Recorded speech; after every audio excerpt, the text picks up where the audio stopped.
Bonjour et bienvenue dans ce bilan culturel du mois de février 2025. Février a été un petit mois par rapport à ce qu'ont pu être d'autres mois, mais on a quand même vu des choses un peu sympas. J'ai commencé février avec Mémoire d'un escargot, qui est un film d'animation que j'attendais beaucoup de voir. Je pensais vraiment être tout à fait bouleversée, traversée, transcendée par ce film. Alors il m'a beaucoup touchée, j'ai beaucoup pleuré, j'ai vraiment pleuré pendant quasiment l'intégralité du film. Mais j'ai pas été transcendée, alors que je pensais vraiment...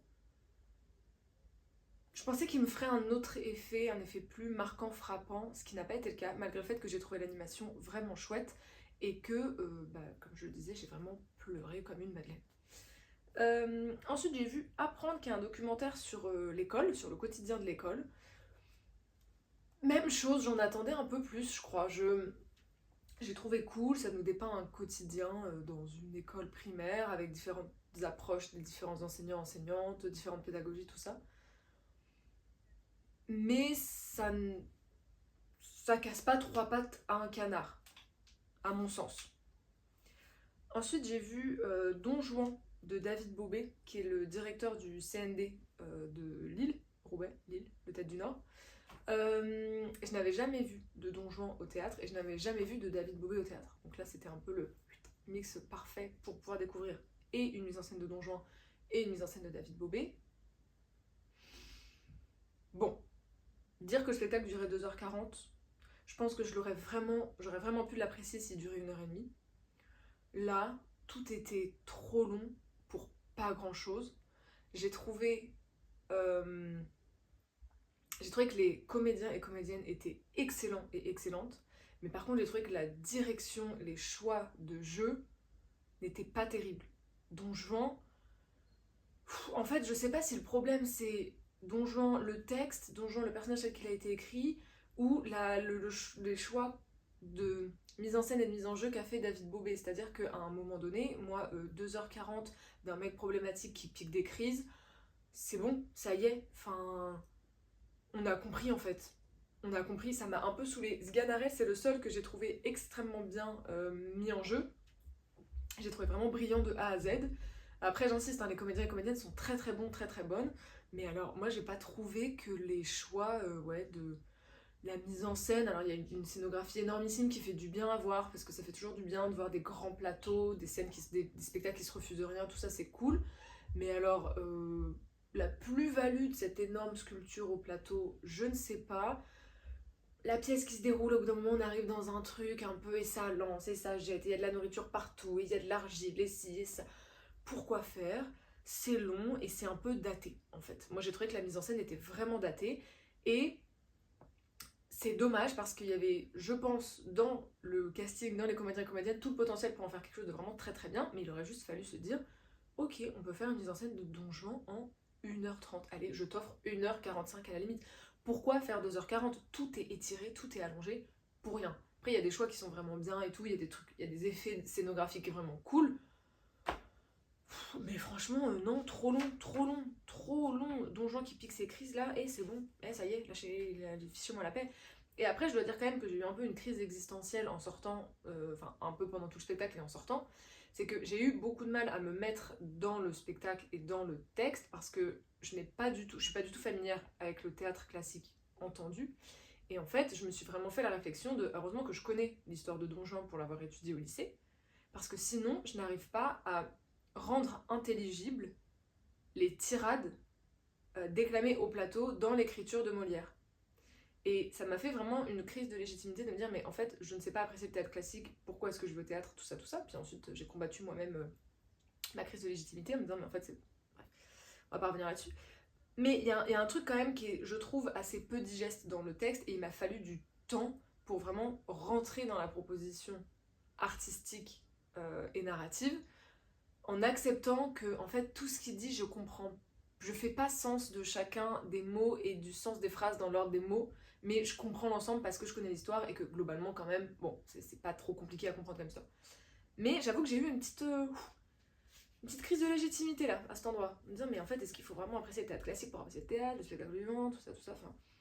Ouais, c'était pas. C'était intéressant hein, de traverser cette crise existentielle, mais c'est jamais très, très confortable.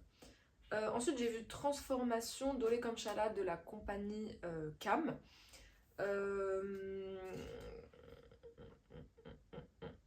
Même chose, là on est sur un spectacle un peu long alors qu'il est court.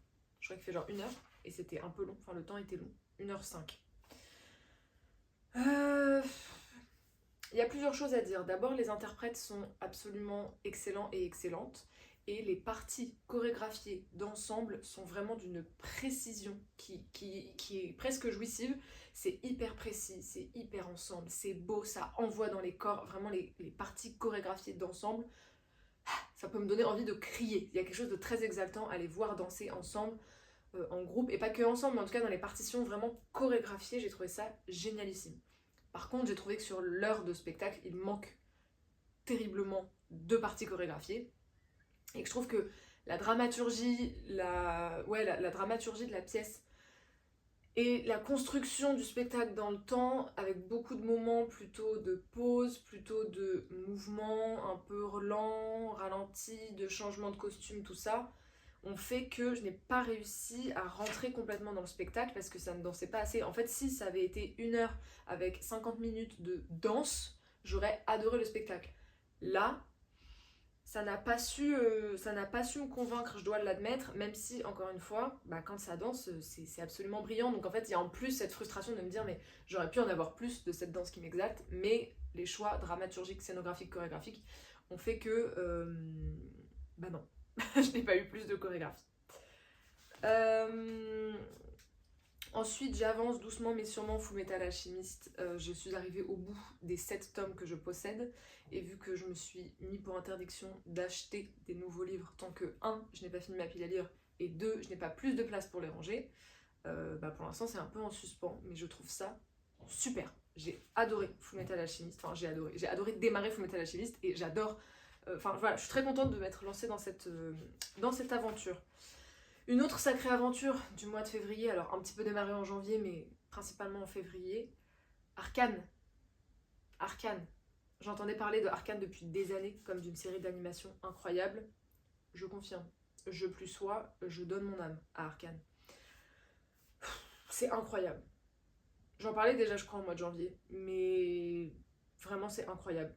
L'animation est trop belle. Les BO sont zinzin, le rythme est fou, les mises en scène, l'écriture des personnages, la narration, genre l'histoire. Je trouve ça horrible que ça soit aussi triste. En fait, je crois que j'ai pas regardé de série depuis que je suis plus ado. En fait, quand j'étais une grande consommatrice de séries à l'époque où j'étais adolescente, genre je consommais beaucoup de teen shows qui ont quand même les mêmes schémas narratifs et tout. Et en fait, j'ai l'impression que j'ai pas regardé vraiment de séries depuis que je suis adulte. Et donc en fait, là, le schéma narratif ne correspond à rien de ce à quoi je suis habituée. Et ça a été d'une grande violence pour moi d'accepter que l'histoire de base, elle est tragique. Le plot de base de ces deux sœurs, c'est tragique, c'est horrible. Et du coup, j'ai eu trop de mal à me dire, mais en fait, comment je fais pour... Les personnages, on nous donne tellement pour les aimer, pour les apprécier, pour vraiment rentrer dans leur histoire, dans leur vie, pour s'y attacher, mais elles sont séparées, quoi. Enfin, je trouve ça horrible. Et vraiment, dès le début, et je trouve que ça nous tient vraiment très bien et c'est brillant comme schéma narratif. Mais j'ai tellement été pas, j'ai tellement, dans l'ordre, j'ai tellement pas été habituée à ça, ça m'a fait un choc, vraiment un choc de narration de attends quoi? Là t'es en train de me dire, surtout que ça arrive assez vite en fait dans l'histoire. C'est le plot de base de l'histoire, mais je suis vraiment genre attends comment ça elles sont pas ensemble les deux sœurs? Enfin, comment ça? Voilà. La fin, je peux pas y croire. J'ai pas trop envie de spoil, mais j'avoue que je refuse d'accepter et de croire ce qui se passe à la fin d'Arcane pour nos personnages. Je suis dans le déni le plus complet parce que je ne suis pas d'accord avec ce choix. Mais ouais, c'est très dur, mais il y a quelque chose d'assez droit et juste dans la dureté, quoi, qui se tient de bout en bout. Après, je pense que j'ai pas compris. En fait, moi, je connais pas du tout League of Legends à la base, je joue pas du tout, et donc je pense qu'il y a plein de choses qui m'ont échappé sur l'aspect arcane, sur la dimension magique, sur la science de l'arcane, tout ça. Donc je pense qu'il y a plein de choses qui m'ont échappé dans l'univers global de la série à l'endroit de la magie. Mais adoré. J'ai adoré. Et la BO, mais j'écoute les 2 albums en intraveineuse depuis que j'ai regardé la série. C'est hyper brillant. Je trouve ça fou comment c'est une BO qui est aussi éclectique et en même temps aussi cohérente et qui fonctionne tellement bien avec le rythme des actions. J'ai adoré Arcane. Vraiment, c'est brillantissime. Et j'avoue que j'ai mis du temps à la regarder parce que les choses dont tout le monde parle, à chaque fois je me dis ah mais je vais être déçue. MDR, faut que j'arrête de me penser au-dessus de tout le monde. Hein. Vraiment, j'ai adoré au même titre que le reste du monde. Et j'ai adoré parce que c'est brillantissime. Point. Génial. Génial. Ensuite, j'ai vu The Brutalist. 3h30 d'Adrian Brody. Ok, j'accepte. D'accord. Bon, ça, fair enough. Rien que pour ça, je regrette pas d'avoir passé 3 ans et demi. Voilà, ressenti. D'avoir passé 3h30 au cinéma. L'entracte au milieu du film, non. Alors j'entends l'idée que en festival, le film a été montré sur pellicule, donc il fallait l'entracte pour changer la bobine. Parce que bon, 3h30, machin truc, d'accord. Pourquoi est-ce que quand c'est distribué au format numérique, on garde l'entracte? Ça c'est non. Ça moi ça me plaît pas, si on ne peut pas jouer le jeu d'un film de 3h30, on ne fait pas des films de 3h30. Voilà, après je comprends que maintenant l'entracte fait partie de la narration parce qu'elle a été pensée, machin truc et tout. Bon, moi je trouve ça un peu dommage, d'autant que peut-être que j'aurais moins eu cette impression que la première partie du film est super et que la deuxième partie du film est naze et que j'aurais dû rentrer chez moi à l'entracte. S'il n'y avait pas eu d'entracte, j'aurais peut-être moins eu ce sentiment. En fait, je trouve que le film est très beau, la photographie est magnifique, le montage est vraiment chouette, les plans, enfin, c'est vraiment un très beau film. C'est-à-dire que dans la forme, je le trouve vraiment très beau. Mais sauf que en fait, les 1h40 de la première partie nous suffisent à contempler et à voir à quel point le film est beau. Après, au bout d'un moment, on a compris. Donc en fait, le fait que ça soit beau et qu'il y ait Adrian Brody, bah moi ça ne suffit pas à me tenir sur la deuxième partie, d'autant que je trouve que les choix narratifs qui ont été faits sont pas terribles. Alors en tout cas, moi, ne m'ont pas plu. Donc j'avoue que la deuxième partie, ça part un peu dans un délire qui m'intéresse pas. J'ai compris que le film était beau, j'ai compris qu'Adrian Brody était brillant. Bah qu'est-ce que je fais? Alors je reste jusqu'à la fin parce que j'ai pas encore ce réflexe, en tout cas cette culture, je dirais, de quitter les salles quand ça ne me plaît pas. Mais j'aurais pu partir à l'entracte. Et je peux pas m'empêcher de me dire que peut-être que s'il n'y avait pas eu cette rupture de l'entracte, bah, j'aurais pas ressenti la deuxième partie comme une deuxième partie qui me fait suer par rapport à la première partie que j'ai trouvé cool. Voilà, pour The Brutalist. Après, je trouve ça cool l'architecture et tout. Enfin, moi, je connais pas du tout l'architecture et je trouve ça chouette de voir aussi l'architecture au cinéma. Enfin, j'ai bien aimé cette chose-là. Mais non, pas suffisant. Pas suffisant du tout. Ensuite, j'ai commencé les mangas Nausicaa de la vallée du vent, donc que Hayao Miyazaki a écrit avant de faire le film. Je trouve ça trop cool. C'est vraiment la même histoire, hein, mais je trouve ça cool de les voir sur papier avec ses dessins et tout. Voilà. Et puis j'aime beaucoup cette histoire, donc je suis très contente. Ensuite, j'ai visité le Palais Garnier. C'était la première fois, ça fait des années que je veux visiter le Palais Garnier. J'ai eu la chance de voir beaucoup de spectacles dans cette salle, mais je ne l'avais jamais visité. Donc je suis allée visiter le Palais Garnier, et en fait, alors c'est cool, c'est très beau, c'est presque Versailles en fait, ce théâtre, donc c'est magnifique et tout, c'est super, d'accord. Mais en fait, moi j'avoue que je pensais qu'en visitant le Palais Garnier, j'aurais une forme d'accès à des backstage. Alors je demande pas de visiter, même si c'est un peu le grand rêve de ma vie, mais je ne demande pas de visiter en détail les ateliers de fabrication de costumes et de décors de l'Opéra Garnier, même si j'insiste, c'est le rêve de ma vie. Mais j'avoue qu'en fait là, tout ce qu'on voit dans la visite, je l'ai faite en pas guidée, en visite libre, tout ce qu'on voit dans la visite libre du Palais Garnier, en fait c'est des espaces auxquels on a accès en tant que spectateur, spectatrice quand on va voir des spectacles. Il me semble. Peut-être que je me trompe. Mais je crois, hein. Je sais pas trop. En tout cas, j'ai été un peu déçue. Alors c'est le bâtiment qui est très beau, c'est les beaux couloirs, les beaux plafonds, c'est magnifique, hein, qu'on soit bien d'accord. Mais j'avoue que visite d'un théâtre, moi je le vois plutôt de l'aspect un peu backstage technique, mais ça c'est une déformation professionnelle, qui fait que je suis un peu restée sur ma faim. Ensuite je suis retournée visiter Notre-Dame de Paris, cette bonne vieille dame, toute propre, toute belle, toute clean, trop bien. C'est cool, c'est cool, ça m'a fait, enfin, je trouve ça m'a fait trop plaisir d'y retourner. Moi j'y allais beaucoup quand j'étais à l'université, parce qu'on faisait parfois des cours là-bas, enfin il y avait tout un tas de choses qu'on allait étudier à Notre-Dame, et ensuite elle a pris feu, donc pour des raisons évidentes je n'y suis pas retournée, et là depuis qu'elle a ouvert, j'y suis retournée en février. Et ouais, elle est toute belle, toute pimpante la dame. Il y a plein de choses dont je me souvenais pas, genre il y a des tableaux de Matisse et pas mal d'art moderne dans certaines, je sais pas comment ça s'appelle là, les petites alcôves sur les côtés là. les petites chapelles là, dont je me souvenais pas du tout. Donc en fait, je pense que je me demande si je l'ai même déjà visité, alors que j'y allais quand même souvent. Mais ouais, c'était cool de revoir Notre-Dame. Ensuite, j'ai vu la comédie musicale Molière, qui a fait son retour au Dôme de Paris là en février, après avoir eu un grand succès en 2024. J'ai trouvé, moi je vois beaucoup de comédies musicales, mais souvent c'est des histoires soit qui existent, qui sont réécrites, soit des reprises d'anciennes comédies musicales, tout ça, tout ça. Et là, donc c'est une histoire inventée, c'est sur l'histoire de Molière, Jean-Baptiste Poquelin, Molière le metteur en scène, quoi, le dramaturge. Et j'ai trouvé ça super parce que j'ai trouvé déjà que l'histoire était cool et je trouve ça chouette que des gens se soient dit tiens, comment est-ce que l'histoire réelle de ce monsieur qui a vécu, on peut en faire une comédie musicale. Déjà, je trouve que le principe, trop bien. Et là, j'ai trouvé vraiment que c'était un endroit assez juste et précis pour moi de comédie musicale. C'est du divertissement, c'est de la joie, c'est de l'énergie, ça danse, ça chante, il y a du costume, il y a du décor. C'est vraiment l'essence même pour moi de la comédie musicale, de divertissement jouissif de comédie musicale, de gens contents au plateau, qui dansent en même temps qu'ils chantent, en même temps qu'ils parlent, en même temps qu'ils marchent, en même temps qu'ils s'habillent et qu'ils font bouger des escaliers derrière. Et il y a un truc qui m'a, moi, ramené, je trouve, un peu à l'essence de ce que j'entends par comédie musicale. Et je trouve ça trop cool. Alors, artistiquement, moi, c'est pas ce qui me traverse et touche le plus, mais j'ai trouvé ça vraiment trop bien et très très juste à l'endroit de ce que j'attends quand je vais voir une comédie musicale. Donc c'était trop bien.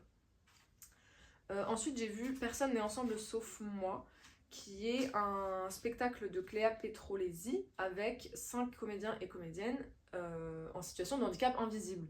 C'est un spectacle sur le handicap invisible que j'ai trouvé brillant. Brillant, c'est juste, c'est touchant sans être tire-lame, ouin ouin, on est handicapé. C'est vraiment, ils sont excellents et excellentes, les comédiens et comédiennes. La mise en scène, elle est simple, mais elle fonctionne trop bien. Même chose pour la musique, les costumes, l'écriture des corps. J'ai trouvé ça brillant. Vraiment, je suis ressortie de ce spectacle en me disant, mais waouh, c'était génial. Et ça fait trop du bien de voir des spectacles génialissimes. Voilà, et je pense, enfin je crois qu'ils ont vraiment une grosse tournée cette saison en France. Là, ils étaient sur pas mal de dates à Paris. Je me demande si c'était pas dans un théâtre privé. Ils ont fait le théâtre Paris-Villette en 24 aussi, je crois. Ils ont pas mal de dates, je crois qu'ils ont une grosse tournée en 2024-25 et peut-être même 25-26. Donc franchement, j'invite quiconque voit passer cette pièce de théâtre à y aller. Il y a quelque chose d'hyper accessible, ça dure 1h15 et c'est ouais, une pièce bien écrite, les discours sont chouettes, les textes sont vraiment chouettes, c'est beaucoup de témoignages, mais c'est pas juste du témoignage, c'est aussi un témoignage mis en jeu, mis en scène, mis en corps, mis en mots, enfin, j'ai trouvé ça génial et j'invite quiconque peut le voir à le voir. Ensuite, j'ai vu Real Pain, que j'ai beaucoup aimé. Je trouve que le récit comme ça de mémoire et d'aller sur les pas de reconnecter à la mémoire, à sa mémoire, son histoire, etc. Je trouve ça cool et je trouve que c'est même pas ce qu'il y a de plus cool dans le film et c'est ça que je trouve très réussi, c'est que derrière c'est pas tant le récit du voyage initiatique de mémoire que le récit de ces deux cousins et de ces deux âmes complètement différentes qui ont vécu des traumatismes différents, qui partagent une histoire mais qui partagent une histoire et un deuil mais qui l'ont vécu de façon très différente, etc. Et qui sont ouais, bourrés de leurs traumas physiques et psychologiques et qui les traversent et qui traversent la vie avec ça, avec un bagage similaire mais tellement différent, enfin tellement différemment, et je trouve ça brillant, les deux acteurs sont brillantissimes et je trouve ça trop beau sur ce que ça nous dit de la vie et de la relation humaine, enfin j'ai trouvé ça très réussi, vraiment très réussi. Et c'est drôle parce que je suis allée voir L'attachement également et je les ai vus le même jour et je m'attendais à être un peu déçue par A Real Pain et subjuguée par L'attachement et en fait ça m'a fait l'effet complètement inverse puisque j'ai été très très agréablement surprise d'autant aimer A Real Pain et donc j'ai vu L'attachement et là, alors autant j'ai pleuré comme une madeleine déjà dès que j'ai vu la bande-annonce et ensuite pendant tout le film, alors ça là-dessus ok, mais déjà j'ai pleuré parce que c'est quand même très tire-larmes. Alors moi ça me tire les larmes, c'est pas un problème, hein, pleurer j'adore ça, mais du coup je trouve ça un peu... Ouais, c'est larmoyant quoi. c'est un peu pleurer, enfin on cherche à nous faire pleurer donc on pleure, ok, bon moi je pleure très bien. Après, je trouve que l'enfant est brillant, et moi j'avoue que les enfants au cinéma, enfin en plus il est trop mimi et tout, Elliot à chaque fois qu'il prenait la parole je chialais. Je trouve que Sandra elle est superbe, je l'adore, leur relation à tous les deux, incroyable, voilà, je pleure, ok. Par contre, Alex, le daron, et son rapport à ses relations avec les femmes, au secours. Les choix narratifs qui ont été faits sur les relations interpersonnelles, romantiques, amoureuses, sexuelles, tout ça, non, non, non, non.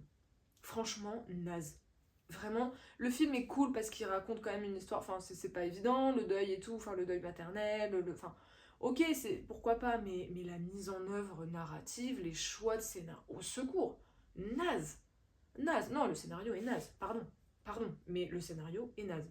Il y a des très belles images, des scènes, enfin l'affiche et tout, vraiment des belles scènes, des belles images de vie, mais non, le scénario est naze. Après non, ce que je trouve cool quand même, c'est toutes les scènes et les situations, c'est un peu la question de qu'est-ce qui fait famille. Ça, j'ai trouvé ça cool. Quand on est chez la grand-mère d'Eliot, et qu'il y a tout le monde, en fait, tout ce qui fait famille, bah, ce sont toutes les personnes qui gravitent autour de ces deux enfants. Donc en fait, font famille Elliot, sa grand-mère du côté de sa maman qu'il a perdue, son beau-père, son père, la conjointe de son beau-père, la voisine, la conjointe de son père. Enfin, il y a tout un tas de gens qui gravitent et qui font famille parce qu'on fait famille, parce qu'on est relié par des individus. Et là, en l'occurrence, les individus qui sont reliés, enfin qui centralisent tous ces gens, c'est ces deux enfants, c'est Elliot et sa petite sœur. Et je trouve ça, enfin voilà, ça j'ai trouvé ça cool d'avoir ce modèle entre guillemets de schémas familiaux presque non dysfonctionnels de, bah en fait oui, on fait famille parce qu'on est unis par des individus auxquels on tient et qu'on a envie de chérir et pour qui on souhaite le meilleur, et ça j'ai trouvé ça cool. Euh, Après le reste, le scénario est vraiment naze, et j'avoue que voir la tronche de Raphaël Quenard, ça m'a un peu tendu. Je ne savais pas qu'il serait dans le film, alors quand je l'ai vu apparaître à l'écran, ça m'a déjà un peu complètement décroché du film, parce que j'avoue que depuis le deuxième acte de Quentin Dupieux, que je hais de toute mon âme, je peux plus me le voir, ce mec. Donc, en plus il est très bon, je le trouve excellent, donc je m'en veux de ne plus pouvoir me le voir, mais c'est comme Jacob Elordi, je peux pas me le voir à cause de Foria, vous voyez. Donc, j'ai un problème avec ça, il faut que je fasse la part des choses, mais ça m'a un peu saoulée, je suis en mode, oh non, je voulais pas le voir là, je ne voulais pas le voir là. Bref, mais à part ça, scénario naze, film très touchant qui fait pleurer, mais duquel j'attendais beaucoup plus de finesse en fait. Là, tout est très gros, ça manque vraiment de finesse, à mon sens. Voilà pour le mois de février 2025. On se retrouve au mois de mars. Peut-être, j'espère, dans un autre setup